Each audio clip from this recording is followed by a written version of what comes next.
Η αλήθεια είναι ότι έχουμε ακούσει πάρα πολλά πράγματα, πολλά ενδιαφέροντα πράγματα και από τους δύο προηγούμενους ομιλητές. Τον κύριο Γεωργούλα σήμερα τον γνωρίζω, με τον κύριο Νικολαίδη έχουμε ξαναβρεθεί αρκετές φορές. Είναι έτσι όπως τα είπαν? Έτσι. Έτσι. Είμαι 30 χρόνια στην εκπαίδευση στη φυλακή.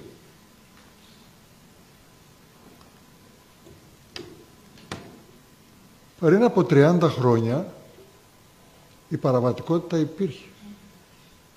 Εκεί ήταν τα παιδιά. Τα 30 τελευταία χρόνια φωνάζω για να πάρουμε λύσεις. Δεν είναι φετινό φαινόμενο.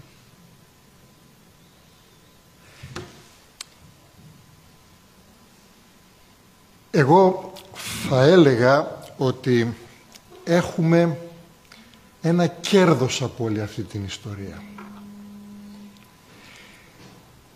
Έχουμε όντως μία τεχνητή αύξηση του όλου θέματος.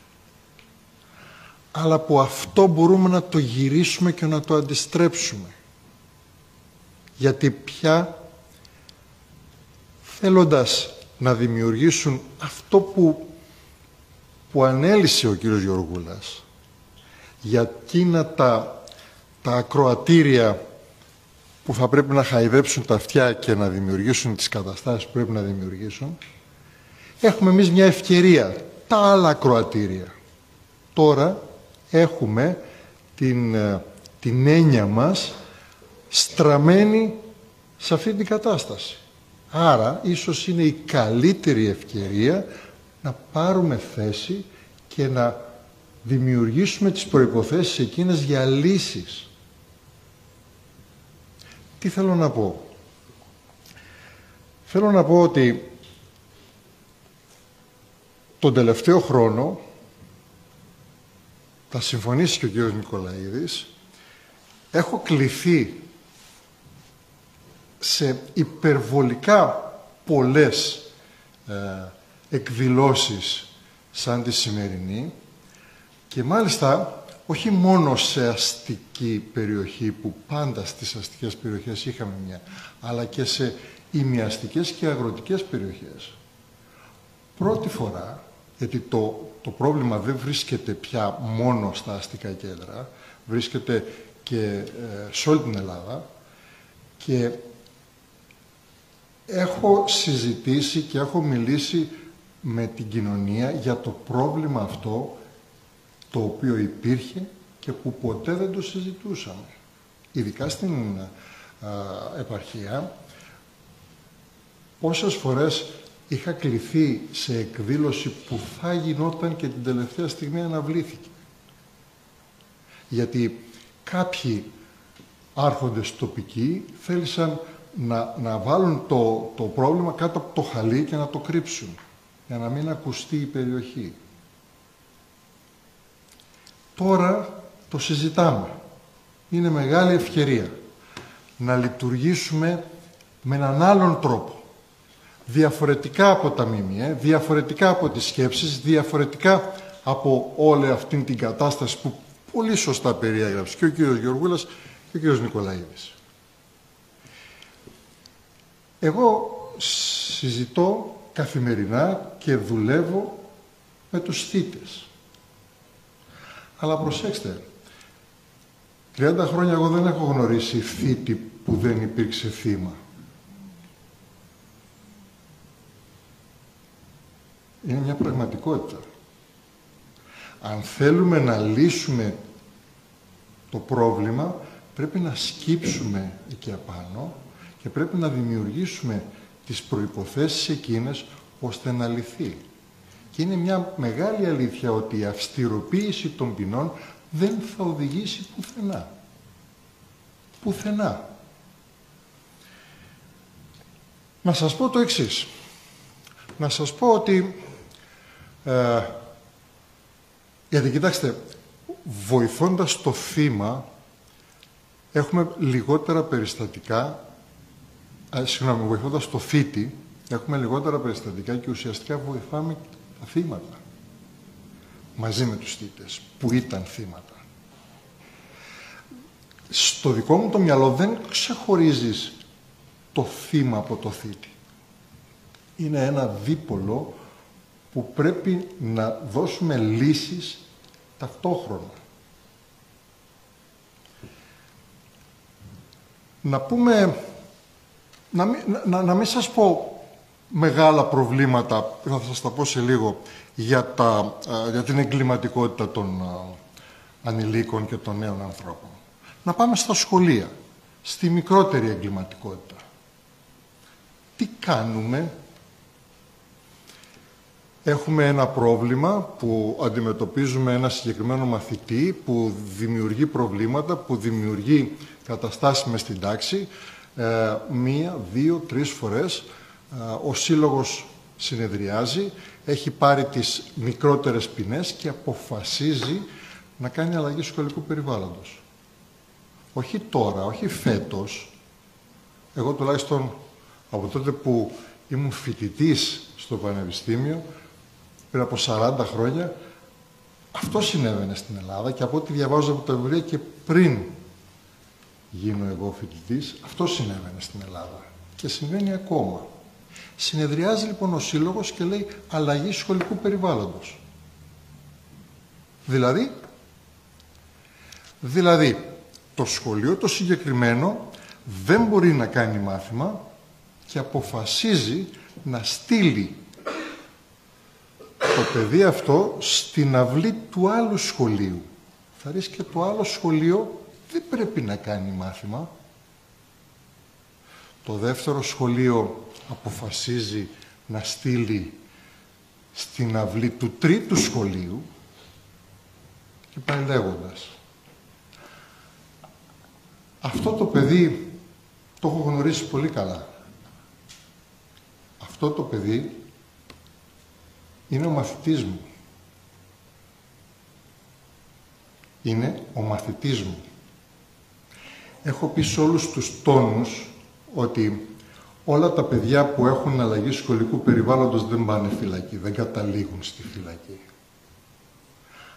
Αλλά όσα παιδιά κατέληξαν στη φυλακή προέρχονται από αλλαγή σχολικού περιβάλλοντος. Όλα. Ή τουλάχιστον, για να είμαι ακριβοδίκαιος, το 99,9%. Γιατί μπορεί να υπάρξουν και κάποιες περιπτώσεις. Δεκαετίες το αντιμετωπίζουμε. Και τι κάνουμε? Τίποτα. Προσπαθήσαμε να έχουμε κάποιες λύσεις μέσα στο προηγούμενο διάστημα, πριν το 19, και τώρα ξαφνικά αποφασίσαμε ότι, το Υπουργείο δηλαδή αποφάσισε, ότι πρέπει να αυστηροποιήσουμε τις ποινές και να επαναφέρουμε και να δημιουργήσουμε και καλύτερες καταστάσεις. Πού θα οδηγήσουν? Περισσότερα παιδιά, όπως το περιέγραψε και ο κύριος Γερκούλας και ο κύριος Νικολαίδης. Περισσότερα παιδιά στο δρόμο, από σχολείο σε σχολείο δηλαδή, θα φτάσουν κάποια στιγμή. Ξέρετε, τα δικά μας τα παιδιά, περνάω από το ένα θέμα στο άλλο, αλλά θα κάνω μια παρένθεση. Όταν πρωτοξεκίνησα, πρωτοξεκίνησα ενώ στην εκπαίδευση στη φυλακή, μια πολύ απλή σκέψη που πιστεύω θα συμφωνήσετε όλοι. Και είπα ότι όταν δικάζει ένας δικαστής, αφαιρεί εν ονόματι μας, γιατί εμείς ψηφίζουμε, εμείς εκλέγουμε, αυτούς που εκλέγουμε φτιάχνουν τους νόμους δεκαετίες τώρα και ο δικαστής παίρνει τους νόμους και τους εφαρμόζει.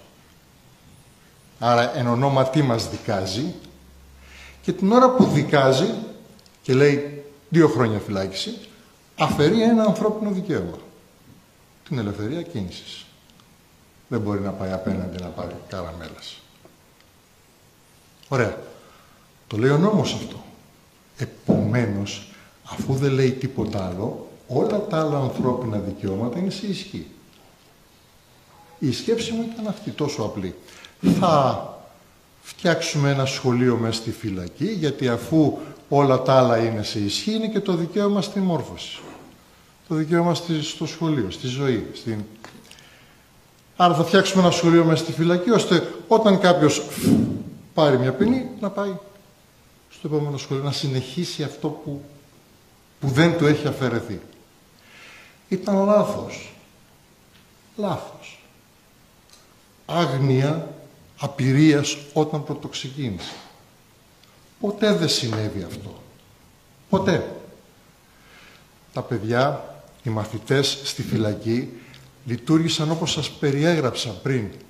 Δηλαδή, έφυγαν από το σχολείο τους, πήγαν στο άλλο σχολείο, πήγαν στο τρίτο σχολείο, δεν πήγαν πουθενά, γιατί το ένα το ίδιο, με θυμό βγήκαν στο δρόμο, τα προβλήματα που είχαν μεγάλωσαν, η παραβατικότητα μεγάλωσε μες στον δρόμο, μπλέχτηκαν με τα ανακριτικά γραφεία, με τους εισαγγελείς, με την αστυνομία.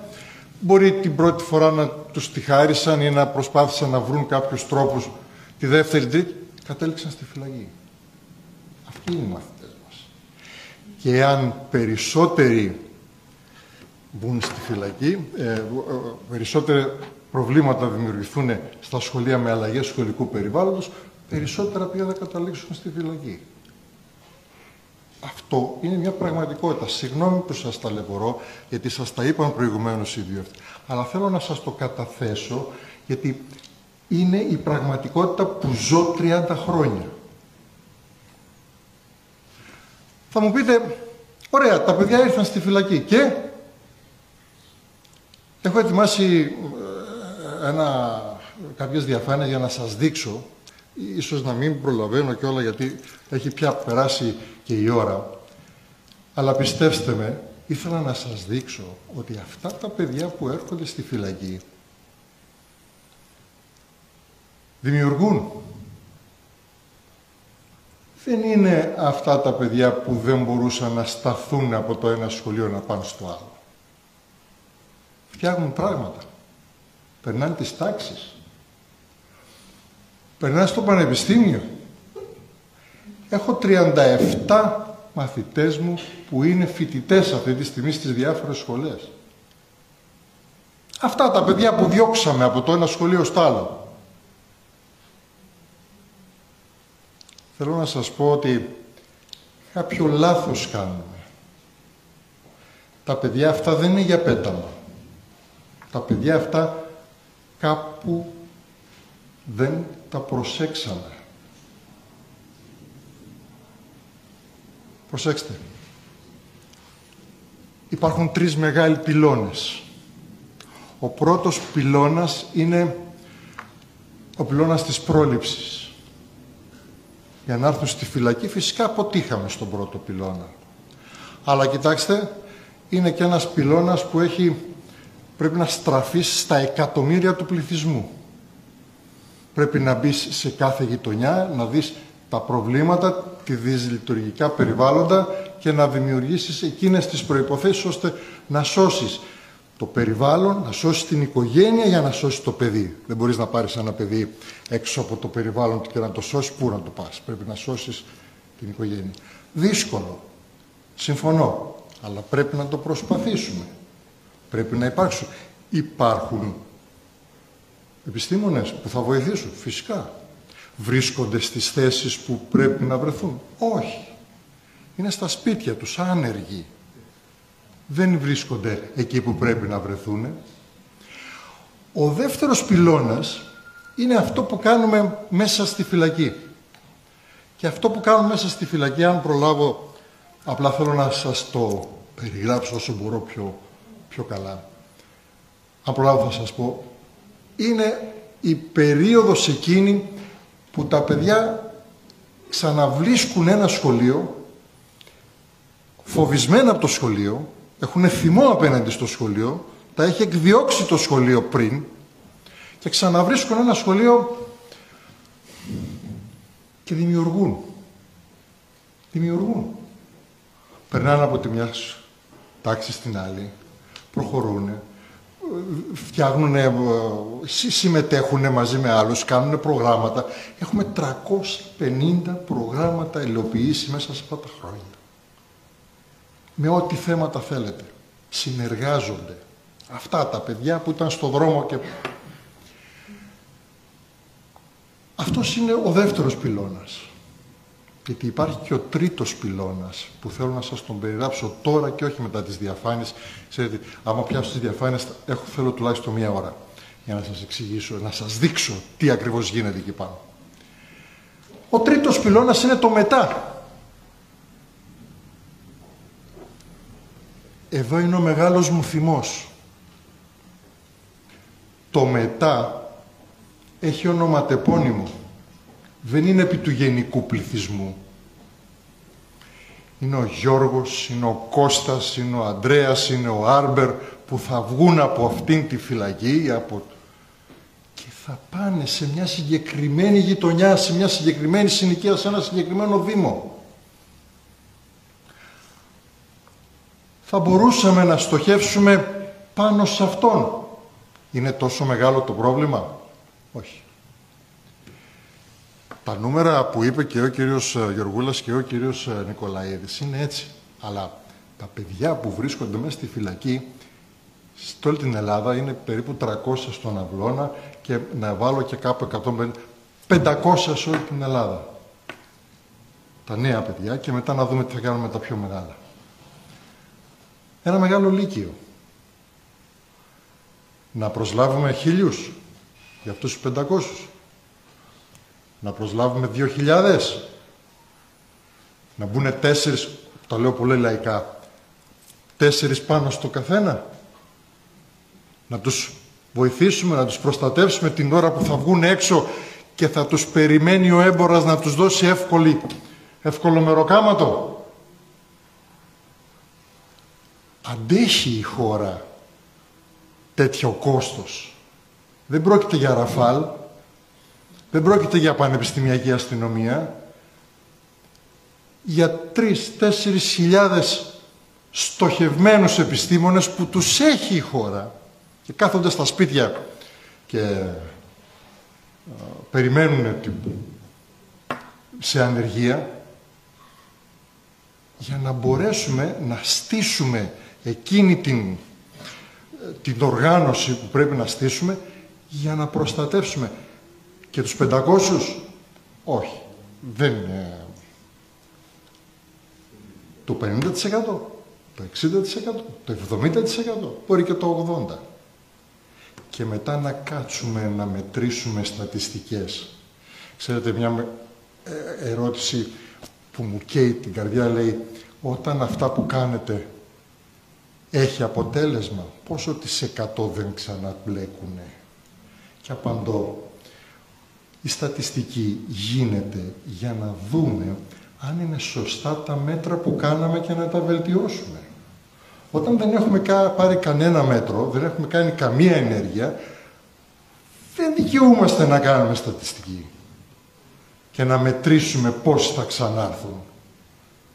Γιατί κοροϊδεύουμε τους ίδιους μας τους εαυτούς. Πάνω κάτω αυτά ήθελα να σας πω.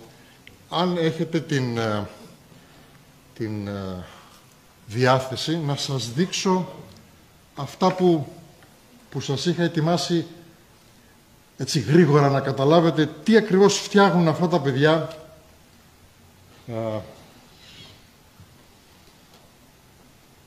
Εδώ είναι.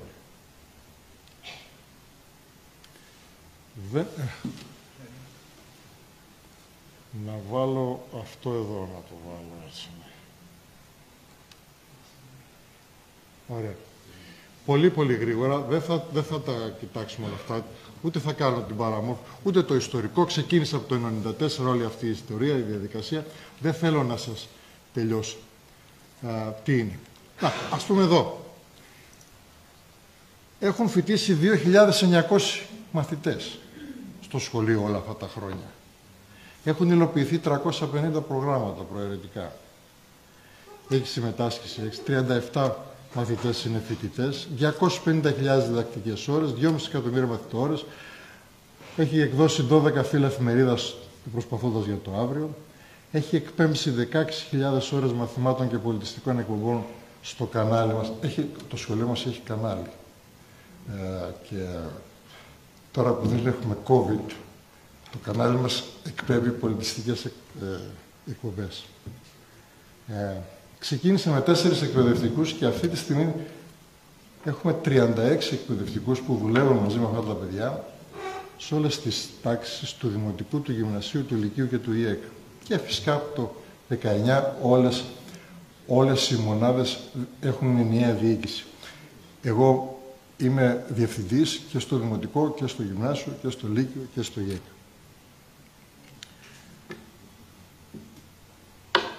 Οι χώροι μας. Εδώ βλέπετε ίσως την πολυπολιτισμικότητα. Έχουμε ένα πολυπολιτισμικό σχολείο που λειτουργεί όμως, συνεργάζονται και οι πολιτισμοί ανακατεύονται και φτιάχνουν αρώματα πολύ καλύτερα από τα αρώματα που έχει ο κάθε πολιτισμός. Τα λέω πολύ γρήγορα, δεν θέλω να... Εδώ, αυτό που σας είπα. Για κοιτάξτε. Πρώτη μεταγραφή, δεύτερη μεταγραφή, τρίτη μεταγραφή, άλλη καρτέλα. Πρώτη μεταγραφή, δεύτερη μεταγραφή, τρίτη μεταγραφή, τέταρτη μεταγραφή. Αυτό που σας περιέγραψα. Όλοι μου οι μαθητές είναι αυτοί. Ό,τι σας είπα προηγουμένως είναι μια πραγματικότητα. Απλά θέλω να το δείτε και μόνοι σας, με τα δικά σας τα μάτια. Είναι τα παιδιά που δεν χωρούσαν σε κανένα σχολείο. Και τα πέταξαν. Θα μου πεις, οι εκπαιδευτικοί δεν έχουν εργαλεία. Γι' αυτό είπα και τα υπόλοιπα. Φυσικά και πρέπει μέσα στα σχολεία να υπάρξουν οι ειδικότητες που πρέπει να υπάρξουν για να βοηθήσουν το παιδί μέσα στο σχολείο του, όχι στον δρόμο, όταν θα βγει έξω, για να βοηθήσουν αυτό το παιδί που έχει πρόβλημα.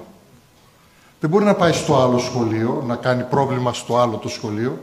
Δεν έχει λογική. Τα προβλήματα που έχουμε είναι πάρα πολλά. Θέλω πολύ χρόνο για να σας τα αναλύσω. Αυτή η διαφάνεια είναι πολύ σπουδαία, αλλά δεν έχω το χρόνο. Επιτυχίες που έχουμε κάνει.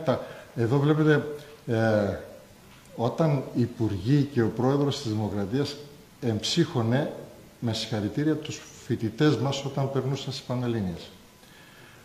Διπλώματα από τη Μαθηματική Εταιρεία για τις αυτές, από τις Πανελλήνιες Μαθητικούς Αγώνες, από την εφημερίδα, από τα βραβεία που δίνει το Ίδρυμα Μαραγκοπούλου για τα δικαιώματα του ανθρώπου, η επάνωδος, η προοπτική για όλους, η συνεργασία με πανεπιστήμια. Κύριε Γεωργούλα, στην Πάντιο είστε ή στο Αιγαίο? Εμείς συνεργαζόμαστε με την Πάντιο, με την εγκληματολογία της Παντίου. Κάθε χρόνο είναι 12ος χρόνος αυτός που κάνουμε ένα κοινό μάθημα με τους μεταπτυχιακούς της εγκληματολογίας πάνω σε θέμα που το έχουμε ήδη προγραμματίσει. Και πολλά άλλα πράγματα. Συνεργασία με σχολεία, αθλητικές δραστηριότητες. Συγγνώμη που τα κάνω τόσο γρήγορα, η εφημερίδα μας.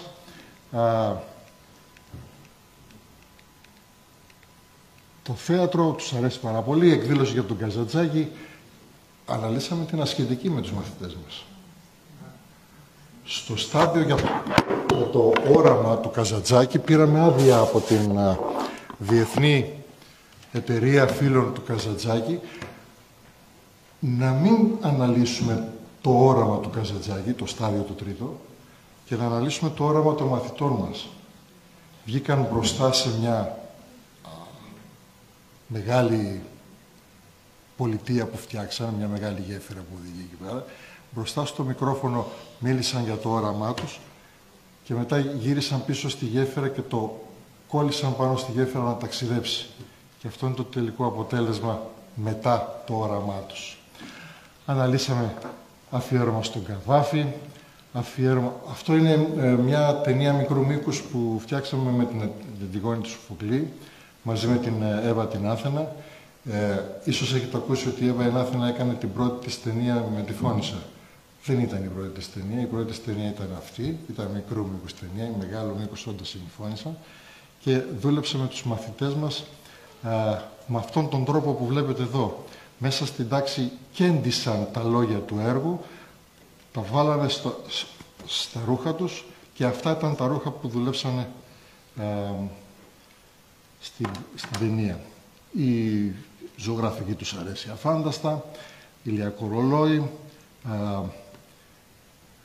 ένα μεγάλο έργο με την Σχολή Καλών Τεχνών, όπου ζωγραφίσαμε τους τοίχους της φυλακής, όχι του σχολείου. Κοιτάξτε τον τοίχο. Αρχίσαμε να δουλεύαμε το τελικό αποτέλεσμα. Και διάφορα άλλα αποτελέσματα που φτιάξαμε με τα παιδιά. Αυτό είναι, πώς το λέμε,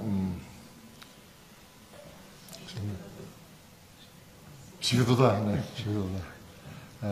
Φωτογραφία. Τούτη εδώ η φωτογραφία έχει κάνει το γύρο της Ευρώπης. Κοιτάξτε, αυτός εδώ δεν φαίνεται, είναι στον αέρα, εδώ είναι το πάτωμα. Και αυτό είναι πρόβα.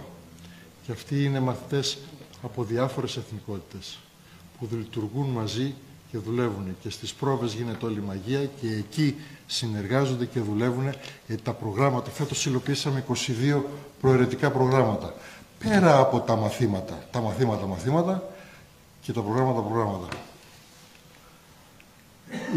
Η παράσταση είναι, πώς να το πω, μισή ώρα, μία ώρα, 2 ώρες, τελείωσε, τους χειροκροτήσαμε, αλλά η πρόβα είναι όλη μαγεία.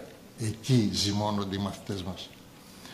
Χαρακτική σεληνό, δεν θέλω περιβαλλοντικό πρόγραμμα, τα πουλιά του Αυλώνα, μαζί με την Ορνηθολογική Εταιρεία. Μας έμαθαν τι πουλιά υπάρχει στον Αυλώνα και πώς θα φτιάξουμε φωλιές για να τα βοηθήσουμε. Ο πύλος τους αρέσει πολλά. Εδώ είναι τίτλοι μιας χρονιάς προγραμμάτων, δεν προλαβαίνω να σας τα διαβάσω. Αυτό είναι ένα πρόγραμμα που υπάρχει στο YouTube. Με τα μουσεία, εμείς δεν μπορούμε να πάμε στο μουσείο, τα καλέσαμε και ήρθαν εδώ, το Μουσείο Σύγχρονης Τέχνης, το Βυζαντινό, το Αρχαιολογικό. Θέλω να σας τα δείχνω επίτηδες, τόσο γρήγορα και τόσο... μόνο και μόνο να καταλάβετε ότι τα παιδιά που τα πετάξαμε είναι αυτά που κάνουν όλα αυτά που βλέπετε. Κάτι πρέπει να κάνουμε.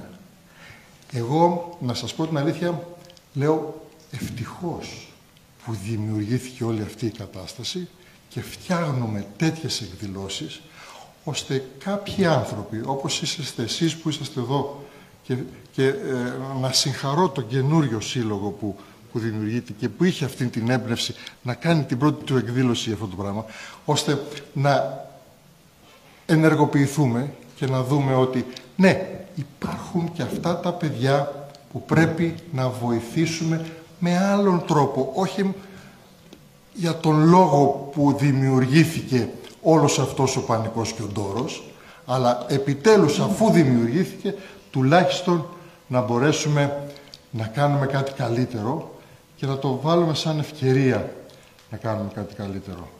Φέτος, αυτός είναι ο πρώτος λογοτεχνικός διαγωνισμός. Φέτος είμαστε στον 4ο. Κοιτάξτε τον τίτλο. Το διοργανώνει ο Κύκλος Ελλήνων Λογοτεχνών Δικαστών. Ναι, πολλοί έχετε πολλά προβλήματα και θυμό με κάποιους δικαστές. Δεν είναι όμως όλοι οι δικαστές οι ίδιοι. Αυτοί οι δικαστές έχουν έρθει κοντά μας και φτιάχνουν λογοτεχνικό διαγωνισμό με τα παιδιά μας. Ο φετινός διαγωνισμός που είναι σε εξέλιξη, ήδη έχουμε δώσει τα κείμενα και περιμένουμε στο τέλος της χρονιάς θα γίνουν οι απονομές. Ο φετινός διαγωνισμός έχει τίτλο «Θέλει αρετή και τόλμη η ελευθερία». Και έχουν γράψει οι μαθητές μας με θέμα αυτό. Ευρωπαϊκά προγράμματα, διάφορα προγράμματα που έχουμε συμμετάσχει με διάφορα θέματα. Εμείς κάναμε κυρίως Γκρούντβιχ και μετά Εράσμους, γιατί στο Γκρούντβιχ μπορούσαμε και βρίσκαμε εταίρους που είναι κοντά, είτε σε πανεπιστημία που δουλεύουν με τις φυλακές στην Ευρώπη, είτε σχολεία που είχαν αυτήν την... Και εδώ είναι για την νομοθεσία, δεν θέλω να προχωρήσω σε αυτό το κομμάτι. Νομίζω ότι σας έχω απασχολήσει πάρα πολύ και συγγνώμη για το χρόνο που πήρα. Αυτό το κομμάτι από εδώ και πέρα ήταν για να σας πω για το τι συμβαίνει από πλευράς νομοθετικής στην Ελλάδα, αλλά ας αμείνουμε σε αυτά τα πρώτα και θα δούμε τα υπόλοιπα όπως πρέπει. Ίσως να σας πω αυτό εδώ που είναι... αυτό που συμβαίνει είναι οι μονάδες που υπάρχουν σε όλη την Ελλάδα. Και αυτό το νούμερο είναι ίσως η μεγαλύτερη μου περηφάνεια. Το πάνω νούμερο, 85-86%, είναι ο αριθμός των συμμετεχόντων μέσα στο κατάστημα του Αυλώνα που παίρνουν μέρος στην εκπαίδευση. Το κάτω νούμερο είναι το ποσοστό σε όλη την Ελλάδα συμπεριλαμβανομένου και του Αυλώνα. Το επόμενό μου όραμα είναι αυτά τα δύο ποσοστά να γίνουν ίδια. Και μάλιστα ίδια με το πάνω. Αυτό είναι η επόμενη μεγάλη...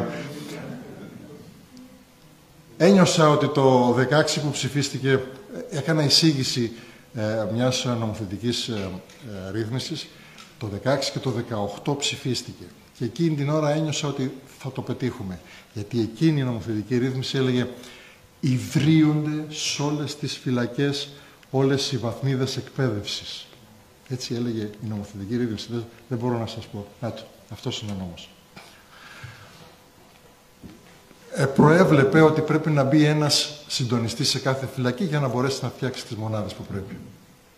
Μέχρι τον Ιούνιο του 19 μπορέσαμε να βάλουμε 7 συντονιστές σε 7 φυλακές. Ήρθαν οι εκλογές, σταμάτησε. Δεν είναι μόνο ότι σταμάτησε, αλλά το 20 καταργήθηκε ο νόμος που σας έδειξα, βγήκε ένας καινούριος νόμος copy-paste του προηγούμενου με κάποια αλλαγή. Εκεί που έλεγε ιδρύονται, ο καινούριος λέει μπορεί να ιδρύονται. Και από τότε περιμένουμε να... Δεν έχω... Ναι. Γέλασα πολύ για την ώρα, γιατί φυσικά και μπορούμε. Δεν χρειάζεται να το έχουμε στον νόμο. Όποτε θέλουμε μπορούμε. Δεν χρειάζεται να είναι στον νόμο. Και διάφορα άλλα πράγματα. Τη δημιουργία του καναλιού δεν θέλω να σας απασχολήσω. Αυτό, να σας το δείξω. Εδώ, στην πρώτη φωτογραφία αυτή του γάμου, δεν έχουμε κανάλι. Έφτιαξα ένα μικρό βίντεο για να μπορέσουμε τεχνικά να μεταφέρουμε από το λάπτοπ την εικόνα στην τηλεόραση. Στη δεύτερη φωτογραφία είναι η ώρα που γεννήθηκε το κανάλι μας. Έφυγε ένα μεγάλο καλώδιο με κάποια μηχανήματα που βρήκαμε από φίλους. Ένα μεγάλο καλώδιο από το σχολείο μας και πήγε στην κεντρική κεραία της φυλακής και από εκεί διαρχετεύτηκε η εικόνα. Είναι καλωδιακό το κανάλι, σε όλα τα κελιά μέσα στις τηλεοράσεις των κελιών τους. Και από τότε έχουμε κανάλι που αυτό είναι το στούντιο, μια αίθουσα την κάναμε στούντιο.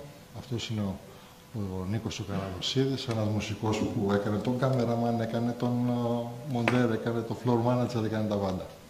Και ήρθαν οι καθηγητές, γράφαμε τα μαθήματα και το απόγευμα ανεβαίναμε στο κανάλι να τα δουν οι μαθητές μας. Ανταγωνιστικό βέβαια ήταν τότε, νομίζω ήταν οι Άγριες Μέλισσες, Άγριες Μέλισσες το λέγανε, ναι. Που θα μπορούσαν να πατήσουν να δουν το σύριαλ. Κάποιοι πατούσαν και βλέπανε. Και αυτό εδώ, έτσι σας το ανέπτυξα προηγουμένως, δεν είχα την υπομονή, αλλά να σας θυμίσω τι μετά. Να σας θυμίσω ότι αυτά τα παιδιά που φύγαν από το σχολείο σε σχολείο και βρέθηκαν στο δρόμο, είναι αυτά τα παιδιά που έκαναν αυτά που σας έδειξα προηγουμένως. Και να σας χαιρετήσω αυτόν τον... Είναι ένα κολάζ που βλέπετε, αυτό είναι το πώς βλέπει το μέσα και αυτό πώς βλέπει το έξω. Αυτό που μου έχει κάνει εντύπωση και το έχω στην παρουσίαση είναι ότι είναι ο ίδιος αυτός που φτιάξε και το μέσα και το έξω. Και ήταν 19 χρονών την ώρα που το φτιάξε. Και αυτό νομίζεις ότι είναι παιδικό, 8-10 χρονών παιδί. Είναι 19 χρονών την ώρα που το έγραψε. Έτσι έβλεπε το έξω, έτσι έβλεπε το μέσα. Μια καρδιά την έχει από μέσα, από εδώ. Μαύρη, αλλά είναι πάνω στον ουρανό. Ευχαριστώ πολύ.